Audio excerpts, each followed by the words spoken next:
So I am on a quest to live presently, live in the moment, and try to find joy in the life that I am living. And one thing that has really helped me is learning what my own priorities are and remembering that. And it sounds super easy, but it has helped me so much. First of all, I had to put myself on my priority list because I learned if I'm not worried about me and I'm not taking the time to take care of me and my health, I can't really expect anybody else to put me as the number one on their list. I need to be number one on my own list. And then, of course, I care. I do things to help people in my family and my community and with work. But it matters to me to have my own priorities drawn out in the way that I feel that they're the most important. It doesn't matter what anybody else thinks, because as I prioritize how I'm going to spend my time, I find that if I schedule things that really are a priority to me, and I schedule my time that way, I'm more likely to follow through. So I have something here. It's just silly. It's the no button. No. I don't know if you've seen it. I don't know if you've seen it. Somebody got it for me from Staples. And I think it was back when Ben got sick and I was way overwhelmed. Too many things on my plate. I could not keep up with them all. And I was trying, but I was running myself pretty ragged. It was probably my mom got me this glorious button. And it came with a message. When other people ask me to do things, I need to take time to think in myself if these things are a priority to me, or if I'm just saying that I'll do them to be nice or to avoid confrontation. Or there's all sorts of reasons we would do things for other people that we don't care about. But I found that I was doing a lot of things that didn't leave me time to focus on the things that were my highest priority. All of a sudden I needed a lot more time to help my son, and it had to come from somewhere. And so I really had to learn to say no when people asked me to do things. And a lot of them were good things that I, would have wished I could have done.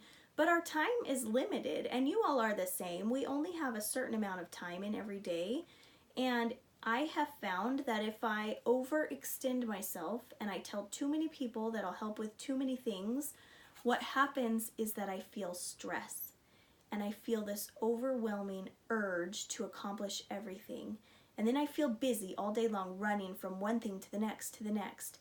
And the result of that is that I'm not giving the 100% effort that I like to give to the things that I'm doing. Because if I'm always worried about what's next, I cannot give my best effort in the moment.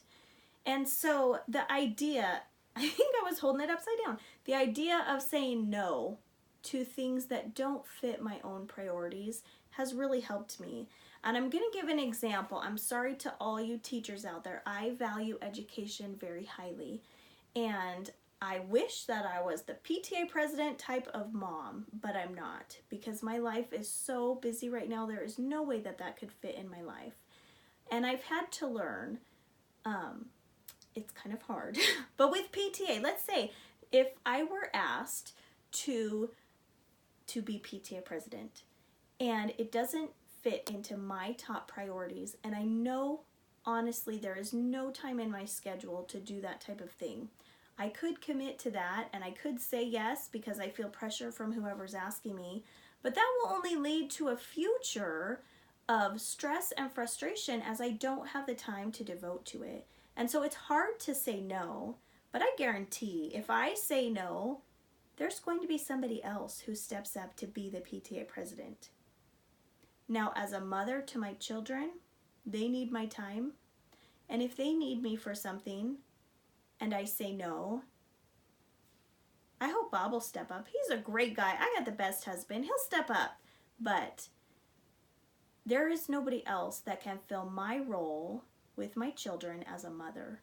And so I've really had to learn over time that as my time is limited, it's okay to say no to wonderful community causes. There are so many causes in our community that I wish that I had time to devote to and help more frequently, or more money to pour their way. I just wish I could do more, but my time is so limited, and it's the same for everybody. I have to remember my first priority to myself, if I don't take myself to the gym or to the doctor when I need to go, or just to drink water throughout the day and stay hydrated, if I don't care for my own self, nobody can do that for me. Nobody can step into that position.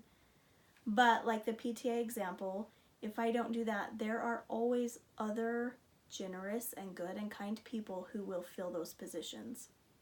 So anyway, I'm kind of talking on, I guess. It's easy to feel guilty that I can't do all the things I want to do, but what I really want to do is to feel that the things that I am doing, I'm doing 100%. And so this year, what I've really focused on is paring down the number of things that I commit to and really going at them with 100%. So I'm trying to be better at what I am and better at what I do, and not sign up for 100 things that I can't really help with. And so anyway, I don't know how upbeat this sounded to all of you, but it has really, really helped me. This no, saying no when I don't have time to take on to a thing, if I say no initially, it can be hard, but it saves me from a ton of guilt in the future and a ton of stress and a ton of time pressure. When I say no, it opens my life up that I have a little more time to breathe, and I can live in the moment, and I can find more joy in my journey.